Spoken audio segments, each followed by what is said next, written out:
Hello everyone and welcome to this video. This one is a bit shorter because the two quest lines that are going to be in this one, I thought, those two together, it's a perfect little video like that. Fun and enjoyable. It's getting the scarecrow.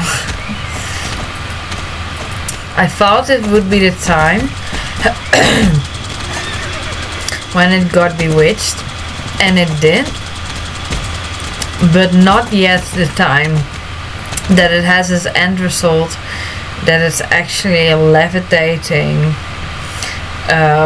through the pumpkin paddock with that green energy it's emitting out of its eyes yet. No, I guess that is just for another time then. Again, it's beautiful, the evening light, beautiful autumn, GoldenHills, it's just so beautiful. Here it did get loose, but not emitting that green energy yet. Yeah, I guess there is another quest to look forward to, because I always thought it was kind of funny when Scarecrow went through the pumpkin field like that, and sometimes when I didn't pay attention and rode through that part, it did actually scare me a little. Alright, well, this was something long awaited but a little disappointing, because it turned out to just be more training.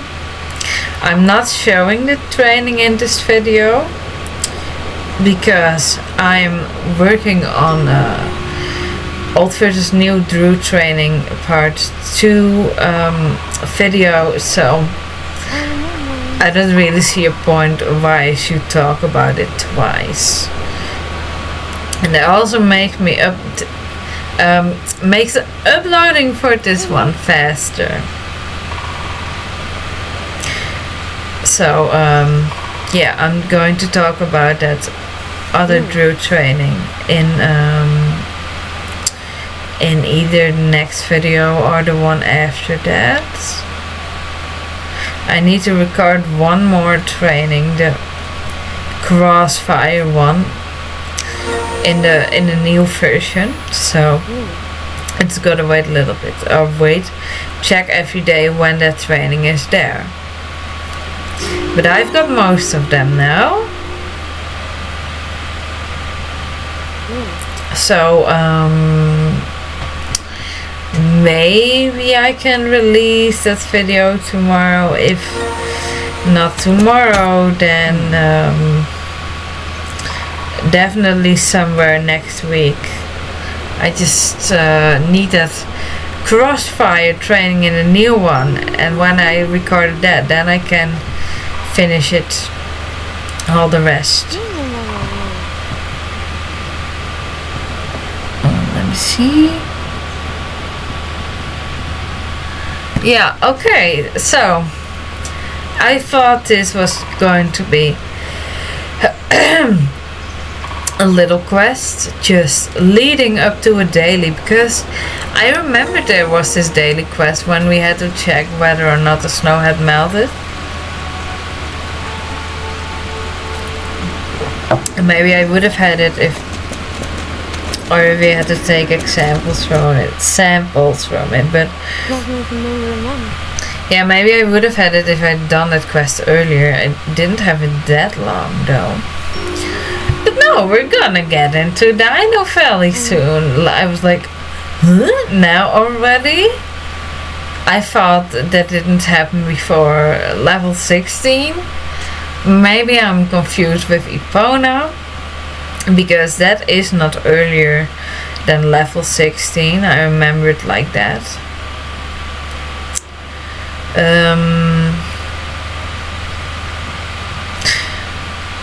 Yeah, so there was a little exciting fun twist, like we're gonna get into Dino Valley already. I didn't expect it yet, so it was an unexpected positive surprise.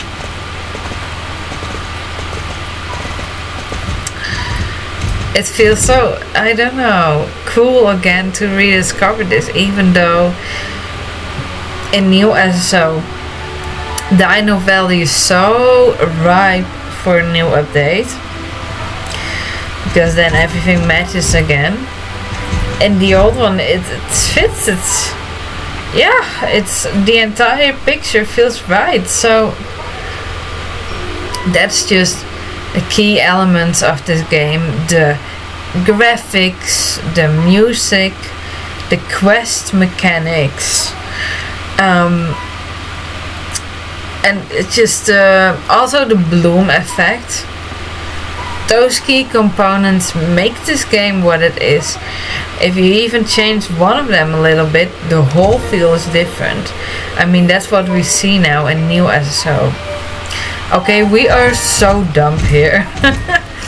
Of course we need to do this in the name of adventure, but like, you go down in a freezing valley, you don't know how to get up, you still have to figure that out, you don't know if there's food, if there's anyone that can help you there, if you can't get up again. This race is so cool, by the way. If you can't get up again, then you're just stuck. Then you're just gonna freeze to death unless you find some sort of solution. So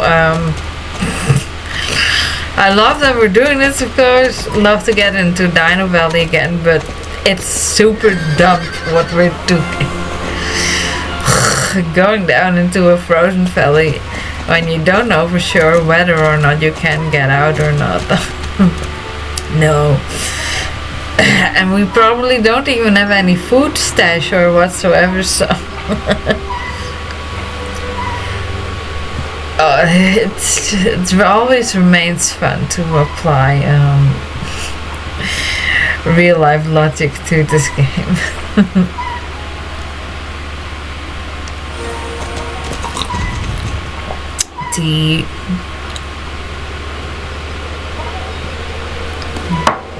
What is our character? Are we an engineer or something? Like, we built so much stuff. Shortly ago, in the garden, we just built a fountain. Like, okay, it had a manual, but still, like. And now we're gonna repair this old lift. Wow. And there's some lovely tea. Today I have from Clipper.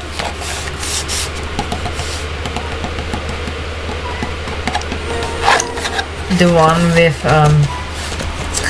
organic Indian chai black tea.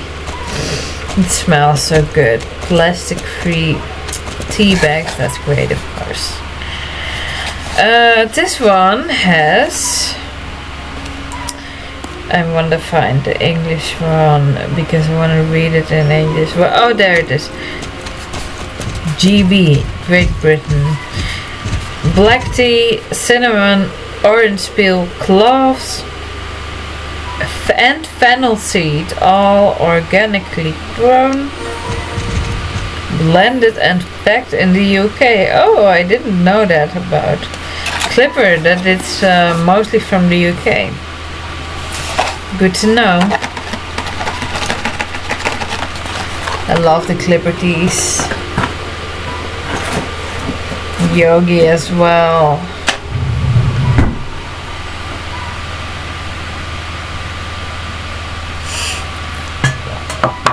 We just know how to figure out this control room as well.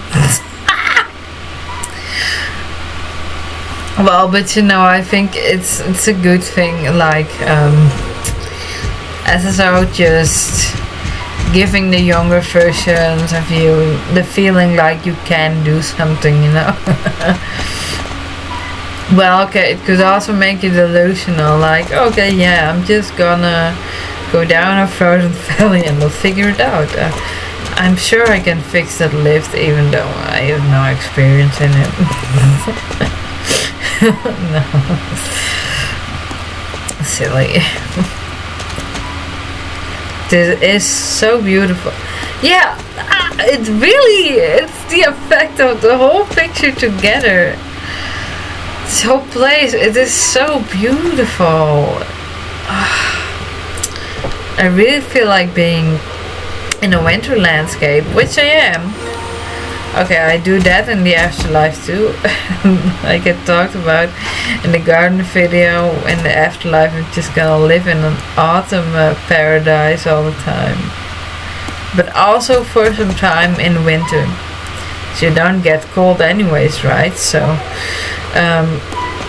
because winter, it is so beautiful.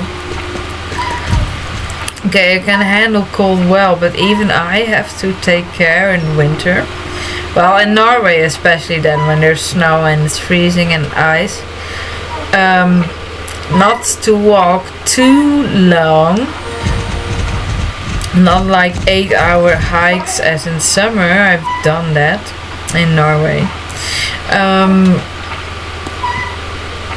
No, it's different because in the winter you don't want to get cold. All depends, but when it's -20, I experienced that 2 degrees Celsius. That is quite cold. You don't want to be in that for too long. Of course, my body is also not used to that. Well, I was out in it for I think about an hour or so. But in the winter, you just gotta take care not to stay out too long. Of course, in the summer too, you don't want to stay out too long in the summer heat either. Not without any protection for your skin, at least. Yeah, contradictionary it sounds maybe, but maybe even an umbrella so that you have some shadow. Yeah. But you know, I'd love to walk endlessly, roam winter landscapes endlessly, but it's not always a good idea because you may get too cold, even with good clothes on. Like temperatures like -20, you just gotta take a little more care. And it's so beautiful. Winter landscape, like I just want to go on for hours and hours and hours. You can't just do it carelessly, and in winter it also gets dark much sooner. So yeah, it's different. But I wouldn't go on trails I didn't know or that weren't easy to figure out in winter, because if you get lost. I was walking in the forest in Norway and I knew exactly where I was. I had Google Maps on me as well. I could find the path back easily, but then yeah, I just looked out around me and I was like, I could so easily get lost here. Because it is one pine tree after the other and everything looks the same. I don't know where the water is exactly either. I can't check out Google Maps, but still. So I was really careful about it all. Not going too far. Even though it's so beautiful and I really wanted to explore more, but yeah, I had to take care of myself, no?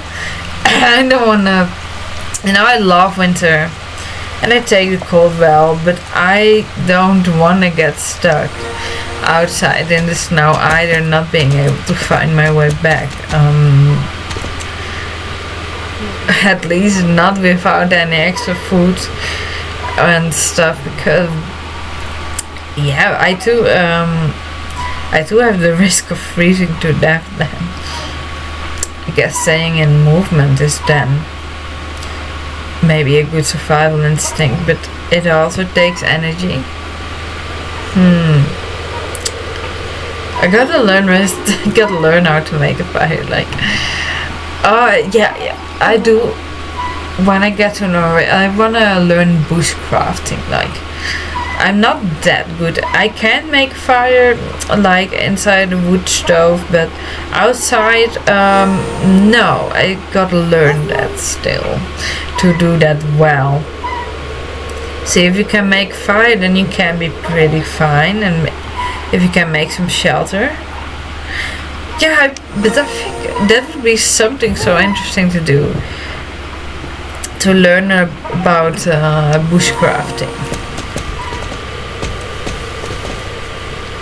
Just to be able to survive if I ever get lost or stuck in nature for some reason.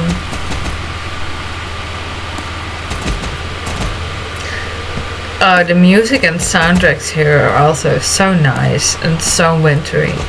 It's just perfect, honestly. I don't know yet when I will continue with the winter quests soon, but first the old versus new Drew training video after this one, hopefully. And I have a storyline quest to play as well. So that's 1, 2...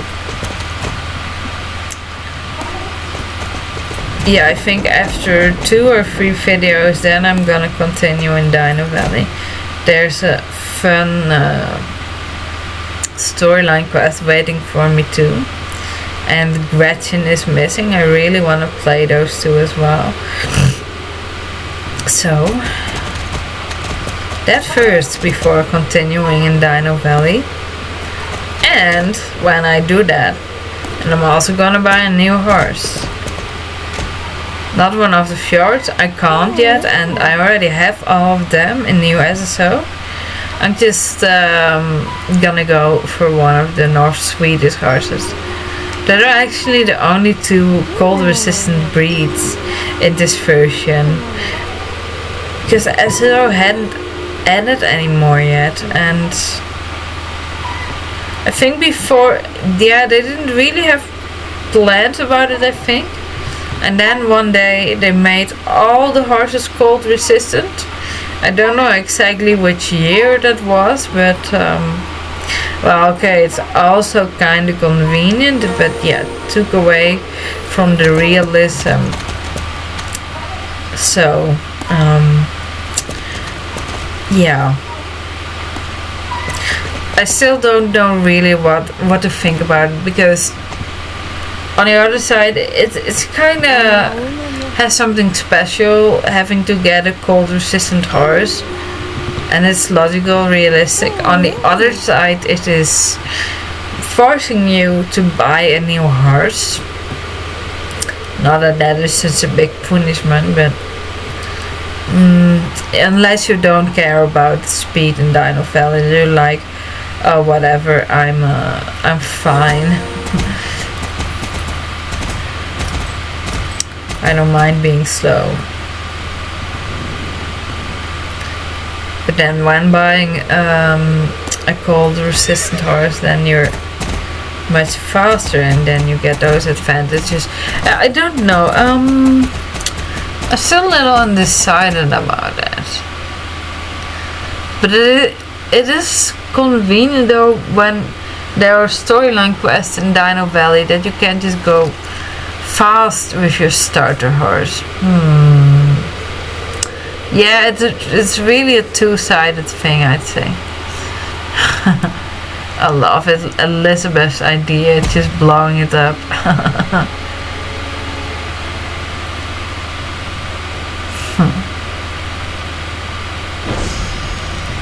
Sun circle power. Oh, of course, because it's on another place where the magic works.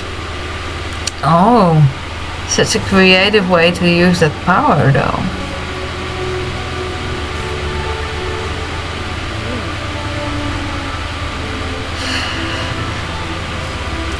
Yeah, autumn fave is for autumn, so some storyline quests and autumn with this horsey, but then a North Swedish horse for this part. I have a theme, like starter is for the spring stuff, I'd say.